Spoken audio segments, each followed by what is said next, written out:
हमरा जना कनलई तो रोकियो कने तो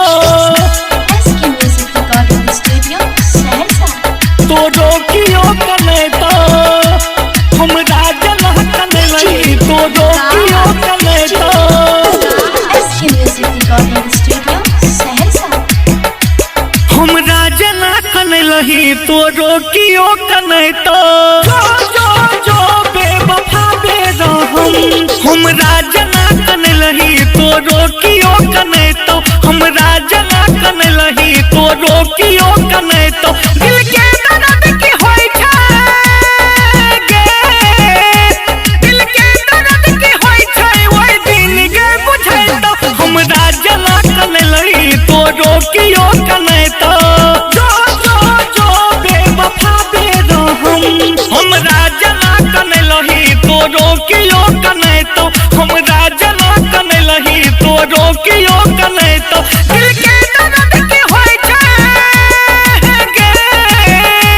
दिल के दर्द की होय छै ओहे दिन गे बुझै तो हमरा जना कनलई तो रोकियो कने तो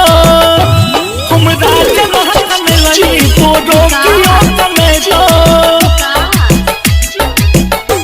हमरा जना कनलई तो रोकियो कने तो presented by HL Music Project। तो रोकियो कने तो हमरा जना कनलई तो रोकियो कने तो हालात पर हमर आय हंस छै जमाना हंस छै जमाना हंस छै जमाना हालात पर हमर आय हंस छै जमाना तू खुश नहीं रहबे कहै छोगे दीवाना कहै छोगे दीवाना हमरा जना ठोकरैले तो रोकियो ठोकरै तो जो बेवफा बेरहम हमरा जना ठोकरैले तो रोकियो ठोकरै तो दिल के दर्द की होय छै जाल गे दिल के दर्द की होय छै ओहे दिन गे बुझै तो हमरा जना ठोकरैले तो रोकियो ठोकरै तो कनलई तो रोकियो कने तो Presented by HL Music Project। हमरा जना कनलई तो रोकियो कने तो Presented by HL Music Project। तो रोकियो कने तो हमरा जना कनलई तो रोकियो कने तो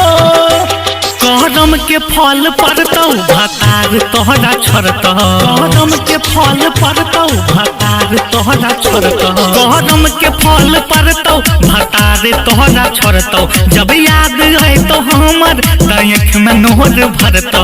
आँख में नोर भरतौ नीरज राहुल सलीम तोरा है गए बेबा